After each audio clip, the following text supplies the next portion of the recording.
Have you ever bitten into a perfectly sweet apple or seen a rose with the most incredible color and wondered, where did this actually come from? It's not always as simple as just planting a seed. In fact, some of the most amazing plants out there are created using these incredible techniques that are part science, part pure art. So today, we're going to dive into the fascinating world of plant propagation and uncover the secrets behind these super plants. First, we'll start with the foundation, the plant nursery. From there, we'll explore the two main paths a plant can take to even exist. Then we'll get into the really cool stuff, the art of cloning with cuttings, how a branch can get a whole new life through layering, and finally, we'll unpack the secrets behind the ultimate horticultural surgery, grafting. Okay, first things first. Before any plant makes it to a garden or an orchard or even a forest, it almost always starts its life in one special place, a nursery. You could say it's the unsung hero of this whole story. So at its core, a nursery is where plants are propagated, which is just a fancy way of saying they're created and multiplied. Then they're carefully raised until they're strong enough for the big wide world. So think of it less like a simple store and more like a botanical launchpad. And their job is absolutely crucial. Nurseries are responsible for making sure the plants we get are healthy and disease-free.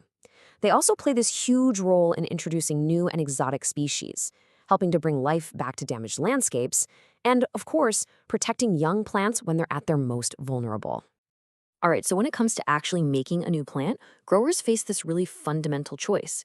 Do you start from a seed, or do you create a clone? This one decision leads us down the two main paths of propagation. So in one path, you've got sexual propagation. This is the classic method, right? You use seeds. This creates brand new genetically diverse plants that are actually different from their parents. But on the other path, you have asexual propagation. This is where you use parts of a plant you already have, like a stem or a root, to create a perfect genetic copy, a clone. So why even use seeds?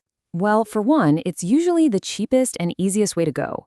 Plus, and this is a big one, it's the only way to create new hybrids and discover brand new plant varieties. And the plants that grow from them are often really tough and long-lived, and you can store the seeds for years. But, and this is a huge but, there's a big catch.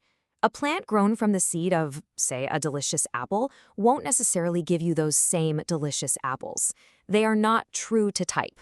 They can also take years before they produce any fruit at all, and you can't use seeds to improve or preserve the quality of a plant you already love. So yeah, that not true to type problem is a really big one for growers. So how do you guarantee you get those same perfect apples every single time? Well, that's where asexual methods come in, and we'll start with cuttings. You can think of it like a plant starter kit. A cutting is, well, it's literally just a piece of a plant, a bit of stem, a section of a root, sometimes even just a single leaf that you detach, you plant it, and it then grows into a whole new genetically identical individual. It's a clone. I mean, how is that even possible, right? Well, the science that makes this work is this incredible concept called totipotency.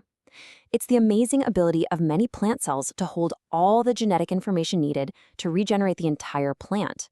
That means one single cell has the blueprint for everything, the roots, the stem, the leaves, the whole shebang. Now, building on that idea, what if you could convince a branch to grow its own roots before you even cut it from the parent plant? Well, that's the magic behind layering. With layering, you basically trick roots into forming on a stem while it's still attached to the parent plant. And that parent plant keeps feeding it nutrients the whole time. This gives the new plant a huge head start, and honestly, a much higher chance of survival than a simple cutting. It's like having a safety net.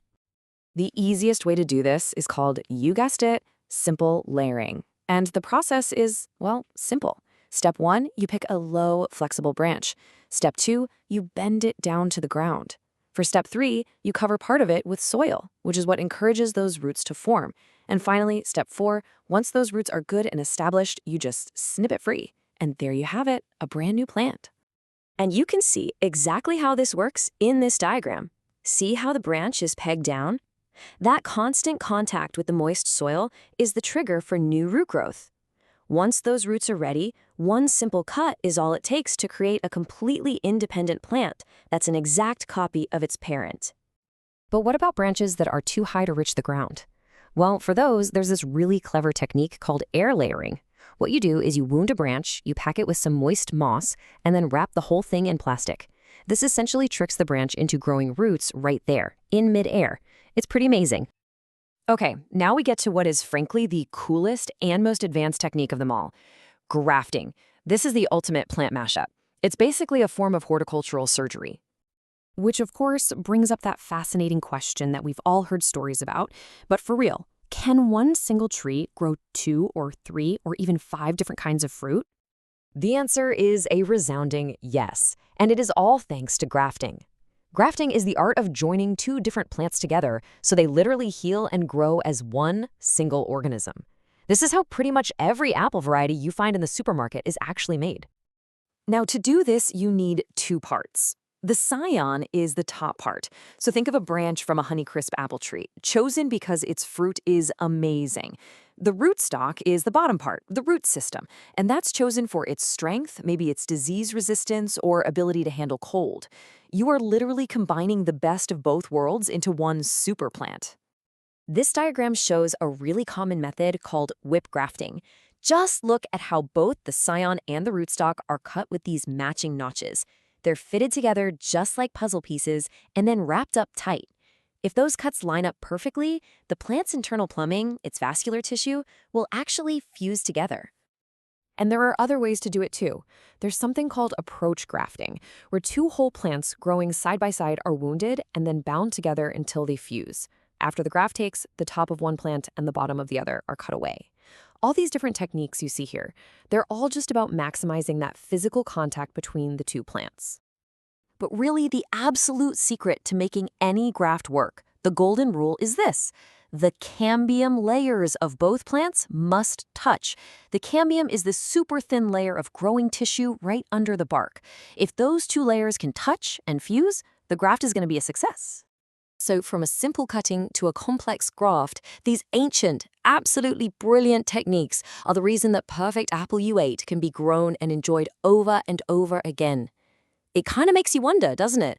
What other hidden science is shaping the food on your plate?